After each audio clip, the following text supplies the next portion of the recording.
नमस्कार साथियों, मैं विपिन आपके अपने चैनल शुभम एकेडमी में आप सभी का हार्दिक स्वागत करता हूं। जैसा कि हम पॉलिटी यानी राज व्यवस्था सब्जेक्ट को लगातार देखते आ रहे हैं, पॉलिटी में हमने कुछ टॉपिक्स कवर भी कर लिए हैं और लगातार अपनी पॉलिटी की क्लासेस चल रही हैं।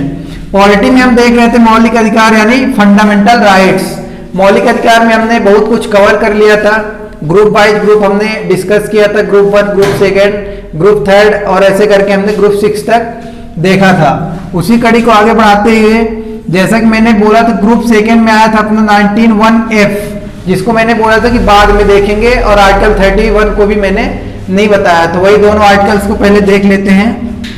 आर्टिकल 31 एंड 19(1)(f) की बात की जाए, इन दोनों आर्टिकल्स को 44वां संविधान संशोधन किया गया था जो कि 1978 में, उसमें हटा करके इन दोनों आर्टिकल्स को आर्टिकल 300A में डाल दिए गए। और ये आर्टिकल किससे रिलेटेड है? रिलेटेड टू राइट प्रॉपर्टी, जमीन से संबंधित आर्टिकल्स हैं। इन दोनों आर्टिकल्स को खत्म कर दिया गया था, और वो भी कब? 44वां संविधान संशोधन किया गया था 1978 में, 44th अमेंडमेंट 1978 में। पूछ लिया करता है ऐसे, तो आप इसको बिल्कुल याद रखिएगा कि आर्टिकल 31 और 19(1)(f) को किस संविधान संशोधन के तहत अपने मौलिक अधिकार से हटाया गया था। उसके बाद बात करते हैं ग्रुप 6 की। ग्रुप 5 तक हमने कल डिस्कस कर लिया था। ग्रुप 6 में है अपना आर्टिकल 32। आर्टिकल 32 की बात करते हैं, इसमें कॉन्स्टिट्यूशनल रेमेडीज, संवैधानिक उपचार की बात की गई है, जिसमें सुप्रीम कोर्ट या हाई कोर्ट 5 रिट जारी करती है। सुप्रीम कोर्ट आर्टिकल 32 के तहत और हाई कोर्ट आर्टिकल 226 के तहत 5 प्रकार की रिट जारी करती है। और वो भी रिट कौन कौन से हैं?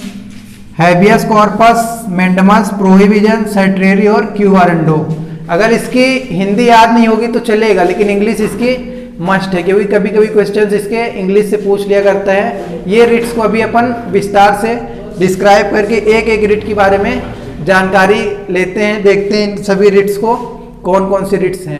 जैसा कि हम लोग फंडामेंटल राइट्स में ग्रुप 6 देख रहे थे, इसमें आर्टिकल 32 है। आर्टिकल 32 में मैंने बताया कि सुप्रीम कोर्ट को और आर्टिकल 226 में हाई कोर्ट को 5 रिट जारी करने का अधिकार है, जिसमें से अभी अपन रिट की चर्चा करते हैं। हैबियस कॉर्पस, पहले इसको देखते हैं। बंदी प्रत्यक्षीकरण। हैबियस कॉर्पस यानी बंदी प्रत्यक्षीकरण क्या है? अगर किसी को जेल में या घर में बेवजह बंद कर दिया गया या कैद कर दिया गया है, और उसको लगता है कि बेवजह बंद कर दिया गया है, तो वो आर्टिकल 32 का उपयोग करके सुप्रीम कोर्ट और आर्टिकल 226 का उपयोग करके हाई कोर्ट जा सकता है। कुछ लोग यहाँ पे बोलेंगे तो बंद है तो कैसे जाएगा? वो नहीं जाएगा तो उसका वकील जाएगा, और वहां से सुप्रीम कोर्ट और हाई कोर्ट द्वारा आदेश जारी किया जाएगा कि आपने किस कारण से इन्हें गिरफ्तार किया है, उसका कारण बताएं और 24 घंटे के अंदर उसे दंडाधिकारी के समक्ष प्रस्तुत करें।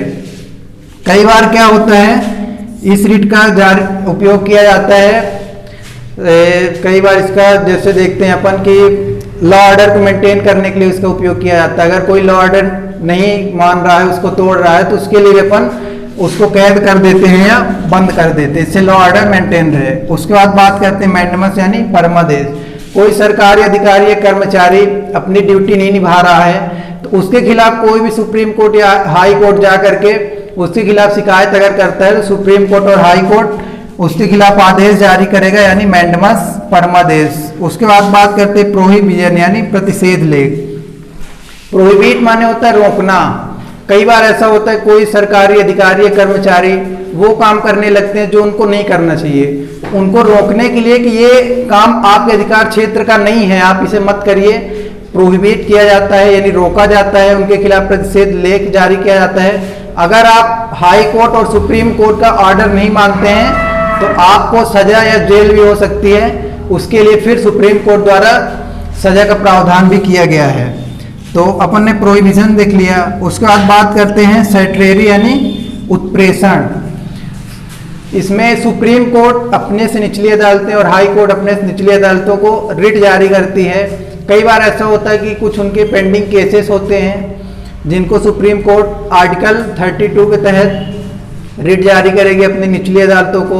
सुप्रीम कोर्ट हाई कोर्ट को रिट जारी कर सकती है इसमें, और हाई कोर्ट अपने से नीचे डिस्ट्रिक्ट कोर्ट और सिविल कोर्ट को, कि जो भी आपके पेंडिंग केसेस हैं आप उन्हें हमें भेज दीजिए, हम उसे देख लेंगे। We will look into this matter, अगर ये नहीं कर पाते हैं तो। उसके बाद बात करते हैं क्यू वारंटो यानी अधिकार प्रच्छा लेख। कई बार ऐसा होता है कोई सरकारी अधिकारी या कर्मचारी जिनको जो ड्यूटी दी गई है तो वो उस काम को ना करके कोई दूसरा काम करने लगते हैं। जैसे बात किया जाए अगर एक कलेक्टर की, तो उन्हें दिया गया है कि आपको जिले में सारी व्यवस्थाएं देखनी है, वो चीज़ ना देख करके कभी वकालत का काम करने लगे, कभी शिक्षक का काम करने लगे, तो उनके खिलाफ रिट जारी किया जा सकता है कि आपकी जो ड्यूटी है, जो आपका कर्तव्य और जो आपका अधिकार क्षेत्र है, आप उसी में काम करिए, आप कोई दूसरा काम मत करिए। अगर आप कोई दूसरा काम करते हैं, उस काम करने की वजह आप हमें बताइए, उसके बाद फिर ये रिट जारी की जाती है इनके खिलाफ। बात करते हैं आर्टिकल 33 की, फंडामेंटल राइट्स में कटौती, और वो भी किसके, जितने भी अपने बीएसएफ हो गया, सीआईएसएफ हो गया, मिलिट्री फोर्स हो गई, इनके फंडामेंटल राइट्स यानी मौलिक अधिकार में कभी कभी कटौती की जाती है। जितने भी वर्दी वाले पोस्ट होते हैं उनके फंडामेंटल राइट्स में कटौती करने का अधिकार होता है। अगर उनके कटौती नहीं किया जाता है अधिकार में, तो फिर वो अपने अधिकार के लिए बात करेंगे कि नहीं मेरा ये अधिकार है, मुझे ये मिलना चाहिए, तो उनको कुछ इस चीज़ से बाहर रखा गया है। उसके बाद बात करते हैं आर्टिकल 34 अनुच्छेद 34 की, जिसमें आम नागरिकों के फंडामेंटल राइट्स में कटौती की जाती है। अगर देश में सेना का शासन लागू है, पार्लियामेंट या संसद अपने इसमें कटौती कर सकती है अधिकार में। किसी का मौलिक अधिकार कुछ भी है, तो अगर देश में सेना का शासन लागू हुआ है तो उसमें आपके कई राइट्स, फंडामेंटल राइट्स वहीं से तुरंत प्रभाव से खत्म कर दिए जाते हैं। आर्टिकल 35 एंड आर्टिकल 370, जब अपन 370 देखेंगे उसी में अनुच्छेद 35 को भी देखेंगे। हमने फंडामेंटल राइट्स को आज कंप्लीट कर लिया है, उसके बाद कल नेक्स्ट टॉपिक देखेंगे।